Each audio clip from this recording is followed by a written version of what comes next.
Salam alaikum, j'espère que vous allez bien. On se retrouve encore une fois pour les interviews de Naji. Alors, on va interviewer cette fois-ci une sœur qui vient nous raconter sa conversion à l'islam. Je lui ai demandé déjà, comme d'habitude, de se présenter. Donc, elle nous dit « Salam alaikum wa rahmatullahi wa barakatuh ». Je me présente, je m'appelle Leia, j'ai 30 ans. Je suis d'origine marocaine et espagnole. L'origine marocaine me vient de mon père, qui n'a pas grandi avec moi. J'ai grandi avec ma mère qui est espagnole et donc qui est athée. Le reste de ma famille est catholique, je n'ai reçu aucune éducation religieuse. Je lui ai posé quelques questions. Leia nous dit « Mon grand frère, lui par contre, avait baigné dans le catéchisme avec mes grands-parents maternels. J'ai donc voulu être proche de mon frère, nous avions 10 ans d'écart. » Donc je me suis dit pourquoi pas commencer à prier et porter un chapelet, apprendre cette religion. Donc les mois se transformant en années, le temps passe. Je n'avais vraiment aucune accroche pour cette religion. Je ne comprenais ni pourquoi Dieu était accroché à une croix à moitié nue et je ne comprenais pas non plus comment on pouvait dire que Dieu est le Père et le Fils. Toutes les personnes à qui je posais la question s'embrouillaient eux-mêmes en me répondant face à ces questions pourtant qui me semblaient si simples. Ce sont ces mots et je tiens à préciser, je ne porte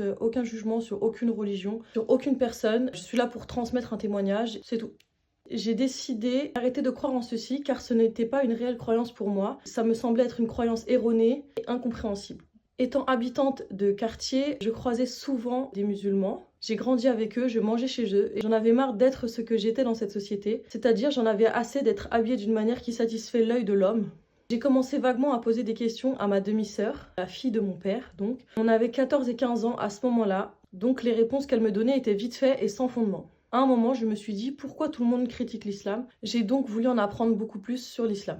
Quelque temps après ce minime apprentissage, pour moi, il n'y avait aucun doute sur ma croyance, ma religion, ma foi. J'ai donc prononcé la shahada le 11 mars 2012 avec 2 amis et une sœur que je ne connaissais pas. Elle portait le sitar. C'était un secret que j'avais gardé pour moi. Mon plus magnifique secret. Étant très proche avec ma grande sœur, je lui ai donc confié ce magnifique secret. J'ai donc appris la sourate Al-Fatiha qui était la première sourate que j'ai apprise et j'ai aussi appris l'accomplissement de la prière. Depuis le jour de ma conversion, wallahi, j'ai ressenti un air frais dans mon corps. Cet air passait d'abord par mon cœur. Subhanallah, ça me donne des frissons rien que de vous lire ça. Le premier changement, ça a été celui de l'alimentation. Je mangeais du porc et donc ce n'était pas halal. Ce secret si précieux avait fuité. Quelqu'un avait appelé ma mère pour lui dire que sa fille s'appelle plus Leia mais Fatima. Genre le cliché du prénom musulman. Je m'en souviens comme si c'était hier alors que 15 ans se sont écoulés depuis ce moment.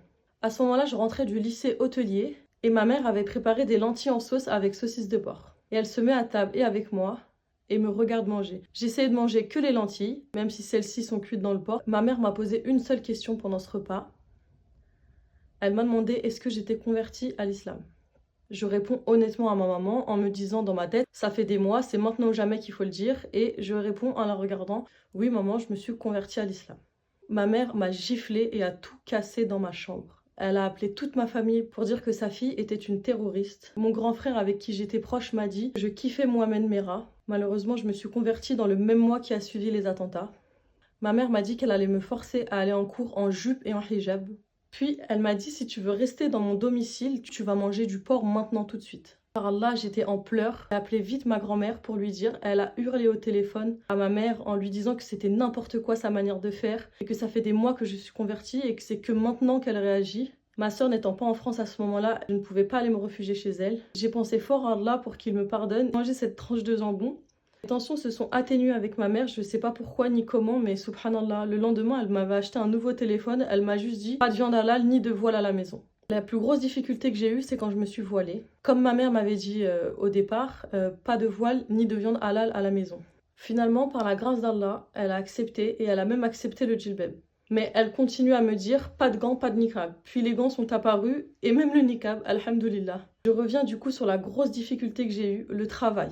Dans le domaine de la restauration. Du coup, je travaille dans un restaurant gastronomique avec des personnes qui ne sont pas musulmanes. Je précise que je portais pas encore le voile à ce moment-là. J'ai donc été prise pour le poste que je voulais. Je me disais, ouf, t'es en CDI, alhamdoulilah. Pourquoi tu attends pour te voiler? En gros, t'as tout, il te manque plus que le voile pour être heureuse. J'en reviens maintenant au moment où j'ai porté le voile. Bien évidemment, je ne le portais pas au travail, je le tirais dans la pièce à l'arrière. J'avais trouvé une tenue de cuisine bien large que je mettais. Je mettais un bandana sur ma tête. Et un jour, le patron m'appelle alors que j'ai fini. Je suis déjà changée, n'étant plus à mon poste et donc plus sur mes heures de travail. Je me suis dit que c'était le moment de lui annoncer. De toute façon, je m'en fichais de son avis. Il a été très surpris, je l'ai vu sur son visage, mais il n'a rien dit. J'ai commencé à ressentir de la discrimination. Sur mon casier, on m'avait dessiné une caricature du prophète alayhi sallam, des messages du genre toi aussi tu vas tous nous tuer. Je me suis mise en arrêt parce que j'ai été malade à un moment. À mon retour, mon patron me dit ah bah t'es rentrée, j'ai cru que c'était toi qui avais commis l'attentat à Barcelone. Des petites phrases du style t'as rien à faire en cuisine, pourquoi tu vas pas te faire exploser? Pourquoi tu rejoins pas Daesh toi aussi? Je finissais en larmes constamment. J'ai donc décidé de porter plainte, mais en vain. Ça n'a rien changé.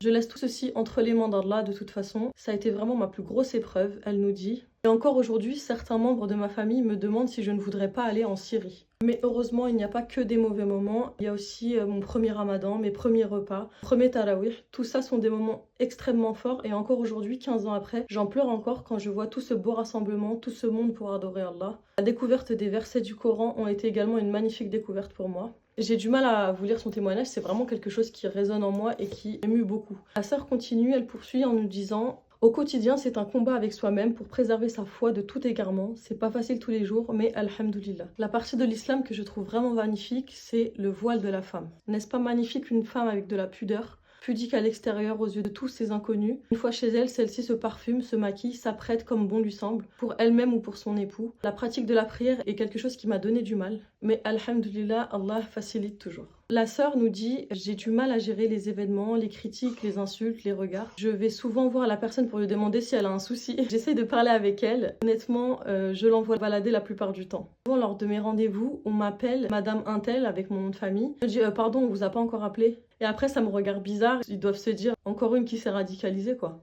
S'il y a un conseil que je peux donner aux sœurs, c'est de faire confiance en Allah. Allah facilite toujours. Avec tout ce qui m'est arrivé, Allah ne m'a jamais abandonné. Allah m'a éprouvée et je suis contente car Allah éprouve ce qu'il aime. N'impose à aucune âme une charge supérieure à sa capacité. Subhanallah.